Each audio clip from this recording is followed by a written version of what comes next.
Londres, novembro de 1997.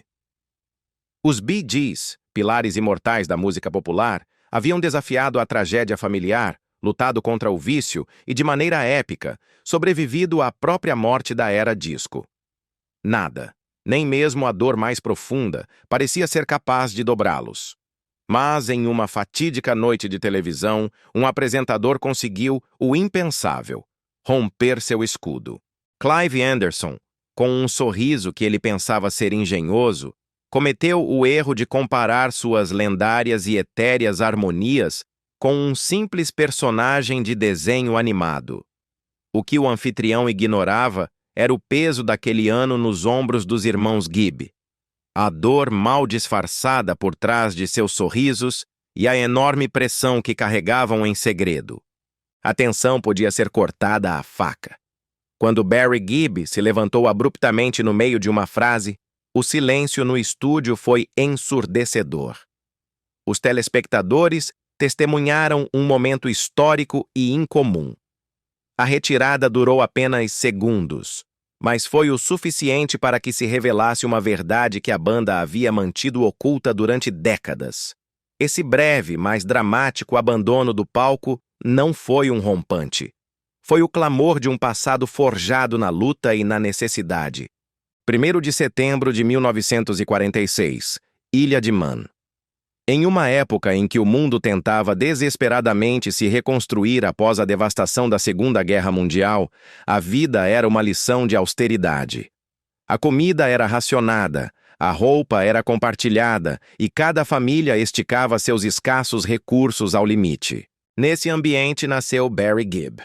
Sendo o mais velho, o destino lhe impôs uma responsabilidade precoce: aprender a cuidar dos seus. Seu pai, Hugh, um talentoso baterista de jazz, raramente encontrava trabalho estável na ilha. Assim, em 1955, a família retornou a Manchester com uma única esperança: que a vida melhorasse. Esses primeiros anos moldaram Barry de uma maneira que ninguém podia ver. Ele ajudava sua mãe, Bárbara, a cuidar dos pequenos Robin, Maurice e Lizzie, aprendendo a ser um pilar de estabilidade mesmo quando a vida desmoronava. Seu primeiro violão não foi um presente, foi o resultado de uma tenaz insistência e esforço. Ele aprendeu a cantar em um lugar onde as oportunidades eram um luxo inatingível. A Ilha de Man lhe deu suas raízes, mas a luta do pós-guerra foi o crisol que forjou a determinação que o transformaria no centro da família e, mais tarde, na própria alma dos Bee Gees. 3 anos depois, no meio de uma gelada tempestade de inverno, chegaram Robin e Maurice em 22 de dezembro de 1949. Nasceram prematuramente e suas necessidades representaram um fardo adicional para um lar que já fazia malabarismos para sobreviver dia a dia. Quando a família retornou a Manchester em 1955, os gêmeos de 5 anos entraram em uma casa onde a vida cotidiana era medida contando até o último centavo. Bárbara trabalhava jornadas intermináveis em fábricas, voltando para casa exausta. Hugh procurava trabalho, mas frequentemente voltava de mãos vazias. Havia noites sem eletricidade, noites iluminadas apenas por uma esperança difusa. Houve um dia que ficou gravado a ferro na memória dos rapazes. O dia em que Hugh teve que vender sua preciosa bateria para poder comprar comida. Aquela imagem acendeu uma promessa silenciosa e feroz nas crianças. Jamais voltariam a passar fome. Apesar de tudo, em meio à miséria, Robin e Maurice encontraram uma luz: cantar juntos. Suas vozes se fundiram mesmo sendo tão jovens, e essas primeiras harmonias foram o salvo-conduto que os transportou através dos momentos mais sombrios. Em 5 de março de 1958, nasceu Andy Gibb, em Manchester. Ele chegou a uma família já no limite de suas forças e em constante movimento. A essa altura, os Gibb haviam vivido em tantos lugares que as primeiras lembranças de Andy estavam repletas de casas novas e partidas repentinas. A Grã-Bretanha do pós-guerra oferecia pouco consolo. Hugh se ausentava durante meses a trabalho, deixando Bárbara encarregada de 4 filhos sozinha. as dívidas se acumulavam e as ordens de despejo eram frequentes. Andy cresceu nesse turbilhão de movimento, uma experiência que o tornou audaz e independente, mas que também sedimentou a distância com seu pai. À medida que seus irmãos mais velhos ascendiam na música, Andy sentiu uma dualidade de orgulho e uma pressão avassaladora. Esses anos incertos deixaram cicatrizes que, lamentavelmente, marcariam suas futuras decisões e seu caminho. Em meados de 1958, a família Gibb tomou uma decisão radical. Tinham que buscar um novo começo. Embarcaram no SS Fairseas para uma viagem de 6 semanas que os levaria da cinzenta Inglaterra à vibrante Austrália. O entretenimento no navio era mínimo, mas as crianças não demoraram a criar sua própria diversão. Cantavam para os passageiros, ganhando até algumas moedas. Canções como By the Light of the Silvery Moon enchiam os convéses lotados, insinuando o destino que os esperava. A vida no navio era dura, quente, apertada e com a melancolia do lar batendo diariamente. Mas o canto os uniu e manteve viva a chama da esperança. Em 1º de setembro de 1958, pisaram em solo australiano, deixando para trás a melancolia de Manchester pelo resplendor de Queensland. Aquela mudança transformou tudo. O calor, o espaço aberto e a sensação de possibilidades sem limites permitiram aos rapazes sonhar mais alto do que nunca. No entanto, os anos anteriores à Austrália foram brutais.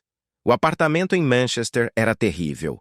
Um único cômodo, sem eletricidade, velas à noite, manhãs geladas. A imagem de Hugh vendendo sua bateria por comida era o símbolo de sua luta. Para escapar da miséria, os irmãos se lançaram ao espetáculo.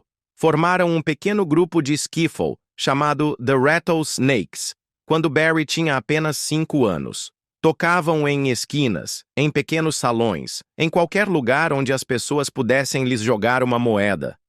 Essa fome de se levantar do nada os moldou. Ensinou-lhes a trabalhar incansavelmente, a escutar e a fundir suas vozes até que soassem como uma só. Seu primeiro momento real como banda chegou em Manchester em 1957, com Barry, Robin e Morris como The Rattlesnakes. Sua primeira aparição no palco foi no Gaumont Cinema, onde as crianças subiam para imitar Elvis. Em dezembro de 1957, interpretaram Wake Up Little Susie de The Everly Brothers. O público não podia acreditar na impecável precisão de suas harmonias. Os Rattlesnakes duraram até sua mudança para a Austrália, em meados de 1958, mas a base fundamental de seu império musical já estava inquebrantavelmente estabelecida. Após desembarcar na Austrália, os irmãos Gibb não demoraram a pôr seu talento em ação. Depois da escola, cantavam por moedas nas empoeiradas ruas de Radcliffe e, crucialmente, no Radcliffe Speedway. O promotor Bill Good os contratou para se apresentarem durante os intervalos das corridas. Eram apenas crianças, de pé na traseira de uma caminhonete, recolhendo as moedas que as pessoas lhes atiravam. Essas noites forjaram coragem e lhes deram uma confiança inigualável. Muito antes de serem adolescentes, estavam aprendendo a difícil lição de como dominar uma multidão. Por volta de 1960, já estabelecidos em Radcliffe, seu nome evoluiu de maneira orgânica. Após conhecerem o DJ de rádio Bill Gates e o promotor Bill Good, e dado que suas iniciais coincidiam, as pessoas começaram a chamá-los simplesmente de os BGs. A magia, no entanto, ocorria em sua garagem. Passavam horas imersos em um ensaio exaustivo, harmonizando, experimentando, buscando a perfeição. Os vizinhos reclamavam, mas os rapazes seguiam em frente. O falsete característico de Barry, o vibrato melancólico de Robin e a sólida fusão de Maurice eram cozinhados em fogo brando, até se tornarem um som inconfundível. A garagem se transformou no laboratório onde nasceu a alquimia que definiria sua química musical. Sua primeira grande oportunidade australiana veio com Three Kisses of Love, em 1960. gravaram-na de maneira rudimentar em um simples gravador caseiro em Brisbane. A orquestração era simples: um violino, um contrabaixo e uns tambores pizzicato, mas o resultado foi impactante. Quando a emissora 4BH de Brisbane a colocou no ar, o público ficou assombrado com o fato de aquelas vozes pertencerem a garotos de 13, 11 e 11 anos. A canção, lançada em 22 de março de 1963, se tornou o lado B de seu primeiro single. Demonstrou ao mundo que não só cantavam, mas que também sabiam compor e que tinham algo genuinamente diferente. O verdadeiro trampolim chegou em fevereiro de 1963, quando conseguiram sua primeira aparição importante na televisão no programa Bandstand, de Brian Henderson. Interpretaram Ticket to Ride, meses antes de The Beatles lançarem sua própria versão. Sua energia e compostura capturaram a atenção da Festival Records. Após mais de 20 rejeições de outras gravadoras, o selo finalmente os contratou. De repente, os rapazes tinham uma base. Bandstand lhes abriu as portas para mais shows e lhes deu sua primeira audiência real no continente. Enquanto o impulso crescia, a tensão dentro da família era palpável. Hugh, seu pai, exigia ensaios diários de 12 horas. Queria que estivessem impecáveis, que estivessem prontos para o estrelato, mas essa pressão era um peso enorme, especialmente para Robin. Um dia, Robin fugiu de casa, desaparecendo o dia todo, antes de retornar esgotado e teimoso, recusando-se a ceder. Maurice às vezes se rebelava junto a ele. Esses primeiros conflitos sutis eram um presságio das tensões que ressurgiriam com maior virulência à medida que a fama disparasse. A estrita disciplina os moldou, sim, mas também gravou rachaduras profundas em seu vínculo fraternal. O destino os chamou de volta para casa. Os BGs regressaram ao Reino Unido em 1966, bem a tempo para a invasão britânica. Em poucas semanas, assinaram um contrato de 5 anos com o visionário Robert Stigwood e a Polydor Records em fevereiro de 1967. Seu single britânico, New York Mining Disaster, 1941, lançado em abril de 1967, disparou para o número 12. A crítica e o público ficaram tão assombrados por suas harmonias e seu tom que muitos acreditaram erroneamente que se tratava de The Beatles usando um pseudônimo. Os rumores se espalharam como pólvora. Até o próprio Brian Epstein se deu conta antes de sua trágica morte. Seu álbum de estreia no Reino Unido, Bee Gees First, lançado em julho de 1967, confirmou que eram uma força legítima na onda musical britânica. Nesse mesmo ano, enquanto estavam em Paris, compuseram Massachusetts. Levaram apenas 20 minutos para dar vida ao hino. Lançada em setembro de 1967, foi direto para o topo no Reino Unido e lhes rendeu um prêmio Ivor Novello. No entanto, o sucesso veio acompanhado de acusações. Alguns críticos afirmaram que a canção era uma cópia descarada de Yesterday, de The Beatles. O debate se prolongou por semanas, embora nenhuma ação legal tenha sido interposta. O incidente, contudo, deixou uma mancha na percepção de sua capacidade como compositores.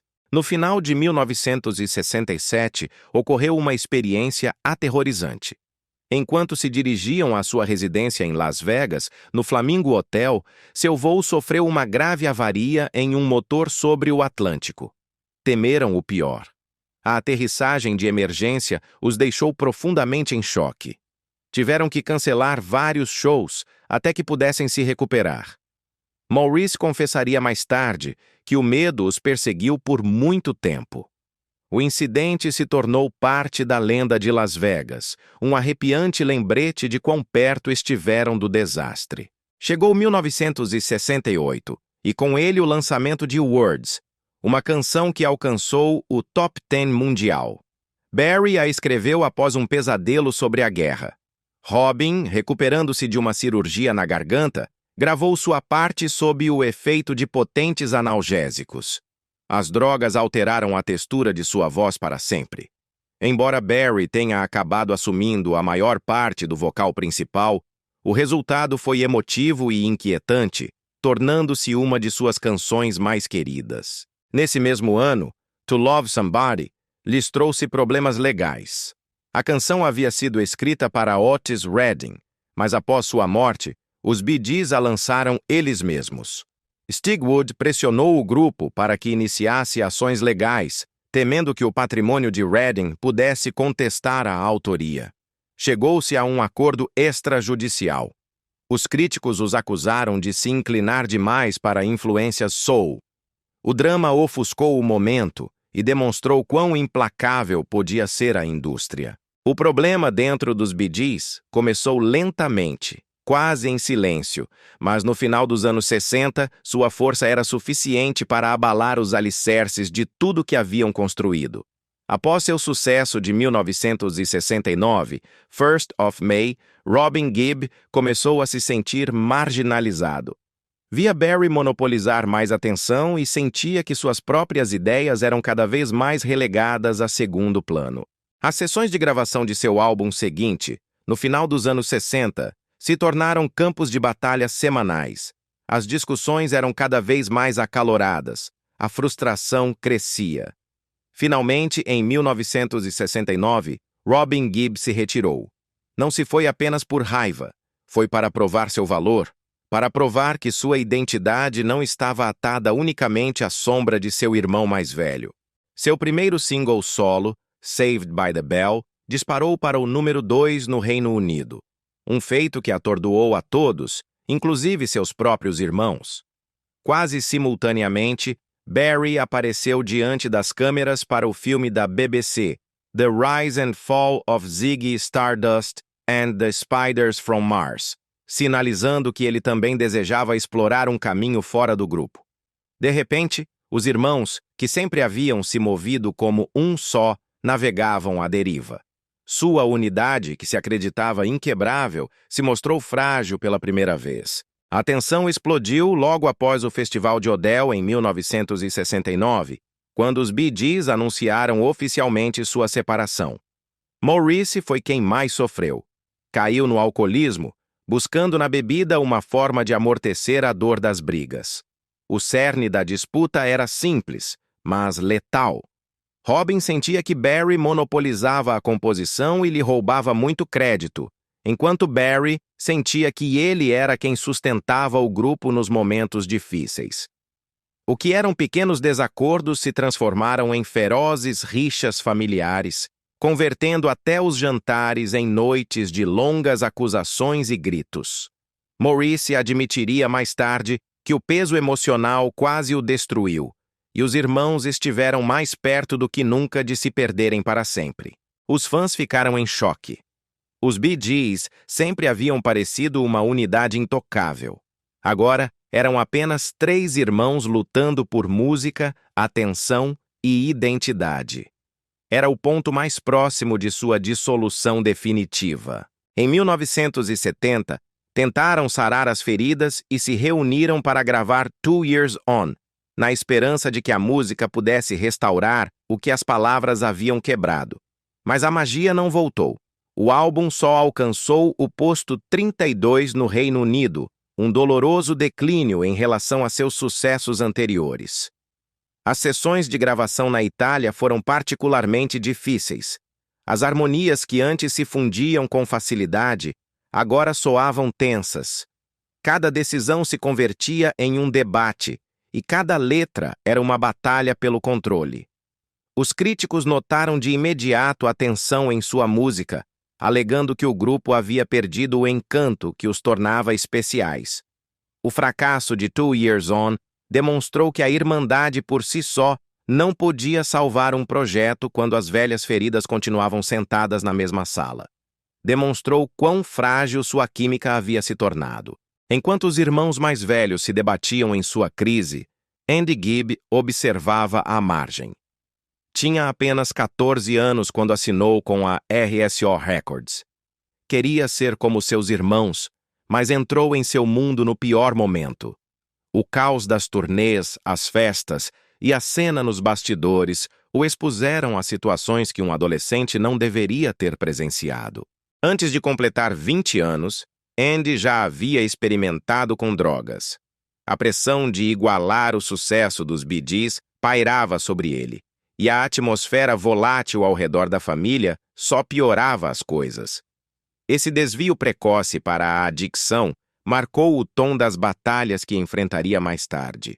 Sua história, oculta por trás do brilho de seu talento, se tornou um dos capítulos mais dolorosos da saga Gibb. De fato, os problemas haviam começado ainda antes. Em 1968, durante uma turnê pela Austrália, Maurice esteve a ponto de morrer em um acidente automobilístico, sofreu hemorragias internas e precisou de semanas de hospitalização. Enquanto se curava, a banda tentou atuar como um duo. Robin e Barry fizeram o possível, mas o vazio deixado por Maurice era evidente em cada apresentação. Suas harmonias soavam mais fracas, sua confiança vacilava. O acidente demonstrou a fãs e irmãos a vitalidade de sua dependência mútua e quão rápido tudo podia colapsar se faltasse uma peça. Os Bee Gees tentaram ocultar a gravidade do incidente, mas dentro do grupo se tornou um lembrete constante e silencioso de quão frágil era realmente seu sucesso. Tudo mudou de novo em 1975. Barry dirigia pela ponte Julia Tuttle Causeway, em Miami, quando um ritmo pegajoso se apoderou dele. O som dos pneus de seu carro sobre a junta da ponte. Construiu uma canção a partir desse beat. Chamaram-na inicialmente de Drive Talking, até que Barry, por acidente, pronunciou Jive Talking no estúdio e a frase pegou. A canção, lançada em maio de 1975, alcançou o número 1 na Billboard Hot 100 por 2 semanas em julho. Foi seu primeiro sucesso no top 10 do ZUA em 4 anos. Alguns críticos gritaram traição, porque o som era radicalmente diferente de seu anterior estilo folk rock, mas essa nova direção foi sua salvação. Abriu a porta para o som disco que redefiniria a música pop da década. Era o começo de algo que não podiam ter previsto. Em 1977, Robert Stigwood, com uma visão audaciosa, os escolheu para criar as canções da trilha sonora de Saturday Night Fever. Rejeitou mais de 50 maquetes de outros artistas e lhes entregou apenas o roteiro. Ordenou-lhes que escrevessem canções que se encaixassem no estado de espírito do filme. Os irmãos se trancaram no Château de Hérouville, na França, e, em um único fim de semana, escreveram Stayin' Alive, How Deep Is Your Love, Night Fever, More Than a Woman e If I Can't Have You. Essas 5 canções se tornaram a espinha dorsal de uma trilha sonora que vendeu mais de 40 milhões de cópias e ganhou 6 prêmios Grammy. Tornou-se a trilha sonora mais vendida de todos os tempos e redefiniu suas carreiras para sempre. Stayin' Alive em si surgiu do puro esgotamento. Enquanto gravavam em Miami em 1977, a voz de Barry rachava pelo excesso de trabalho. Sua solução foi forçar seu falsete ao longo de quase toda a canção. Apenas uma linha utilizava seu tom natural. Life's going nowhere. Somebody help me. A vida não vai a lugar nenhum. Alguém me ajude. Essa pequena mudança criou a assinatura sônica do disco que redefiniria uma década. Originalmente, John Travolta nem sequer ia ser Tony Manero. O papel foi oferecido a Henry Winkler, que o recusou. Travolta o conseguiu apenas semanas antes da filmagem.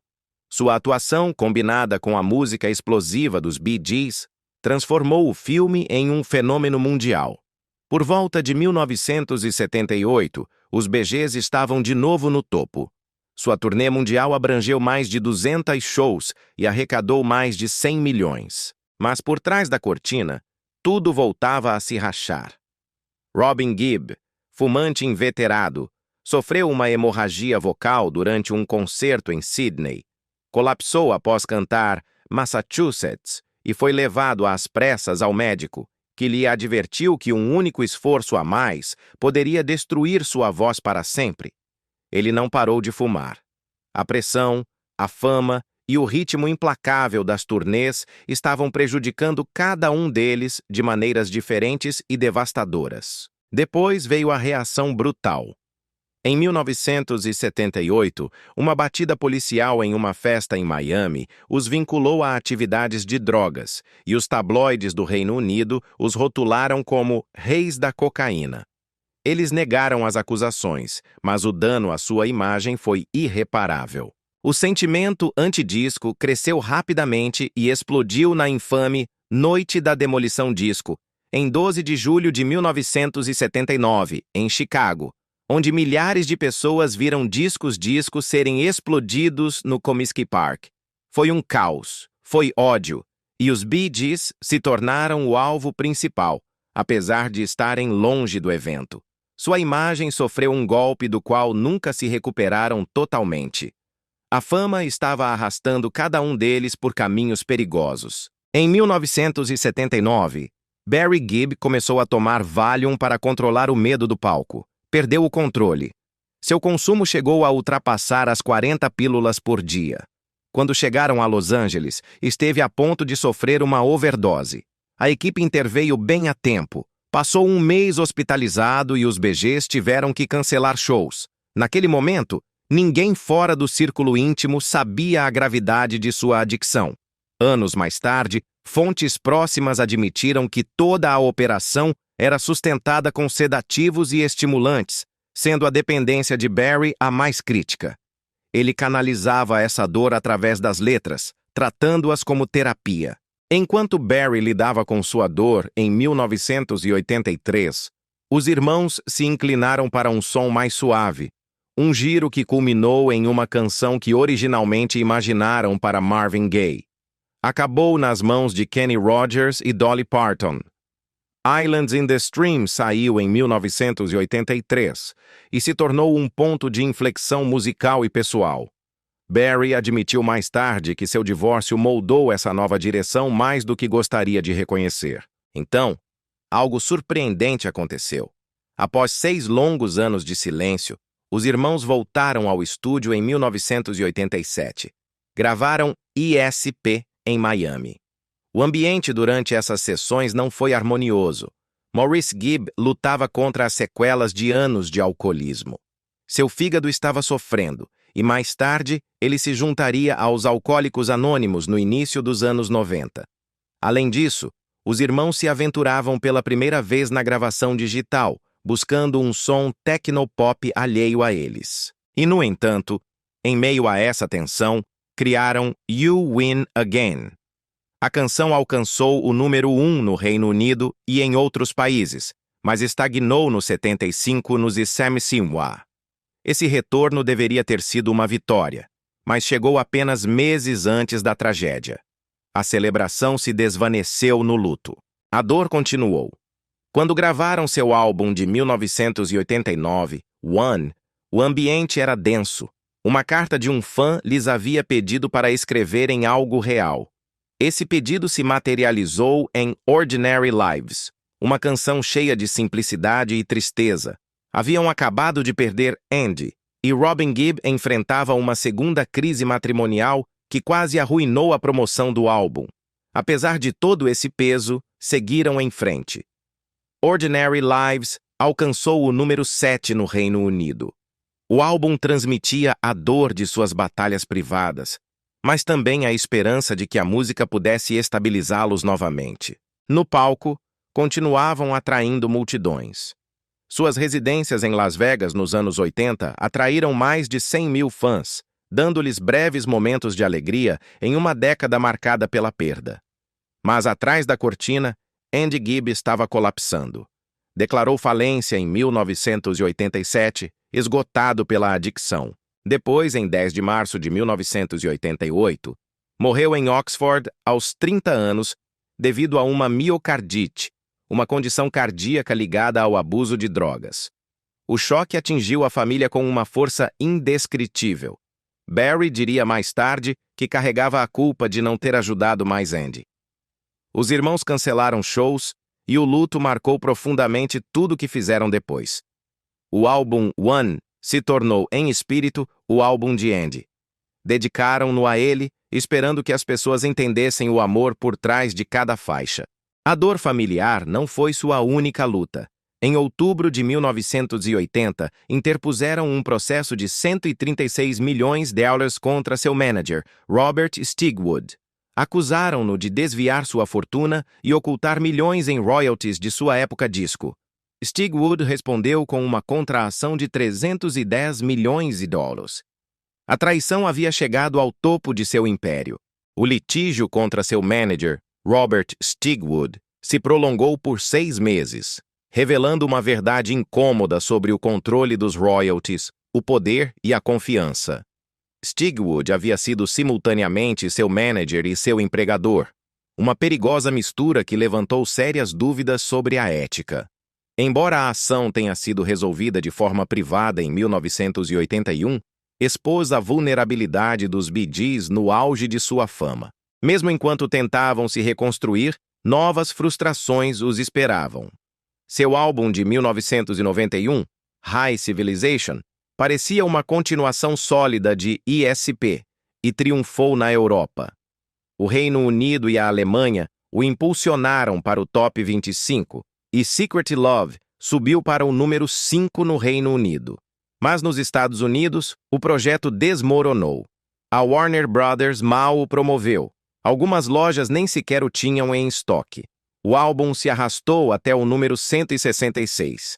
As entrevistas da época refletiam a raiva e confusão dos irmãos.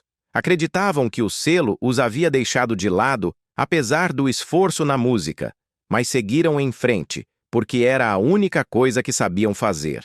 Depois chegou um momento de brilho com o lançamento de Still Waters, em 1997. O álbum subiu para o número 2 no Reino Unido e vendeu mais de 4 milhões de cópias a nível mundial. O que as pessoas ignoravam era que Maurice Gibb estava se submetendo à quimioterapia por um câncer de cólon enquanto gravavam. Ele se esforçou em cada sessão, mesmo quando os efeitos colaterais eram avassaladores. Para protegê-lo, gravaram em estúdios caseiros ao redor de Miami, mantendo as sessões curtas, mas intensas. Frequentemente, os três cantavam juntos buscando capturar essas harmonias que os definiam. A coragem de Maurice se tornou o coração do álbum, e os fãs sentiram essa força na música. Os anos 90 também trouxeram momentos estranhos. Embora programas especiais lembrassem ao mundo sua influência, em 1991, Robin Gibb se viu envolvido em um escândalo após provocar acidentalmente um incêndio em sua casa na Espanha. Os tabloides se soltaram. Embora a condenação tenha sido revogada, o dano estava feito. Robin, que já lutava contra a percepção pública de ser o gêmeo problemático, viu como este incidente alimentava essa ideia. Mas a ferida maior de todas continuava aberta. A morte de Andy, em 1988. Os irmãos carregavam uma culpa que não se desvanecia facilmente. Nos anos 90, começaram a frequentar terapia juntos. Semana após semana, falavam do peso que carregavam. Barry admitiu ter colocado a carreira à frente da família em ocasiões. Robin expressou seu ressentimento. Maurice, o mais estoico, guardava uma profunda dor. Essas sessões duraram anos e os ajudaram a reconstruir seu relacionamento. Essa cura foi vertida em Still Waters e moldou a forma como gravavam e atuavam. Em 1995, um susto lhes lembrou sua vulnerabilidade. Seu avião particular sofreu uma turbulência tão violenta que reviveu as lembranças do acidente de 1967. O piloto fez uma aterrissagem de emergência. A turnê parou. Embora os médicos tenham ordenado repouso vocal, acabou sendo uma bênção disfarçada. Suas vozes se recuperaram, e a pausa ajudou a preservar as harmonias que os levaram a ser entrevistados em programas importantes. Quando chegou 1997, a pressão era palpável. Still Waters deveria ser seu retorno triunfal, mas o clima midiático do final dos anos 90 zombava deles mais do que nunca. O movimento Disco Sucks ainda ressoava.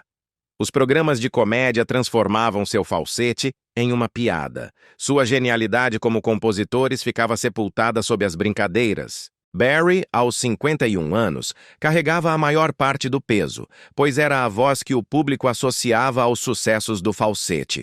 Robin e Maurice, ambos com 48, sentiam o aguilhão. Entraram na entrevista da BBC com resiliência, mas com uma frustração silenciosa. Esperavam o respeito que raramente recebiam. Mas quando aceitaram aparecer no Clive Anderson Talks Back, em outubro de 1997, não esperavam o que viria. Desde os primeiros minutos, Clive Anderson apertou os botões errados. Zombou de seu falsete. Brincou com seu passado disco. Interrompeu suas histórias. A tensão escalou lentamente, e cada comentário atingiu um hematoma que nunca havia sarado. O que deveria ter sido uma simples entrevista se tornou o ponto de inflexão. Em 12 de novembro de 1997, a calma se rompeu. Clive comparou suas vozes com as de Mickey Mouse. Brincou dizendo que eram compositores aos quais faltava uma letra. Continuava interrompendo Barry, classificando suas canções de fofura disco fácil. Barry se manteve sereno até que não pôde mais. Disse um simples adeus. Bye, levantou-se e se foi. Robin se levantou de imediato e o seguiu. Maurice só parou o tempo suficiente para responder à tentativa de Clive de detê-lo com uma frase demolidora. I don't do tossers. Eu não me divirto com idiotas, babacas. A sala emudeceu. Não houve gritos nem discussões, apenas uma retirada silenciosa que disse tudo. Os clipes viralizaram. Os noticiários reproduziram o momento por todo o Reino Unido e EUA. Os fãs os defenderam. Em uma reviravolta inesperada, as vendas de Still Waters aumentaram em 20%. Barry diria mais tarde que a retirada liberou suas almas, pondo fim a anos de morder a língua. Demonstrou ao mundo que ainda sentia um orgulho por sua arte e forçou uma conversa sobre como os músicos eram tratados na televisão. Esse momento se tornou uma peça da história da música, gravada na saga de um grupo que havia sobrevivido à fama, ao ridículo, à dor, à reinvenção e a tudo mais. Com o dramático walkout, os Bee Gees demonstraram que a dignidade é mais importante do que a publicidade, do que a publicidade, do que a publicidade, do que a publicidade, do que a publicidade.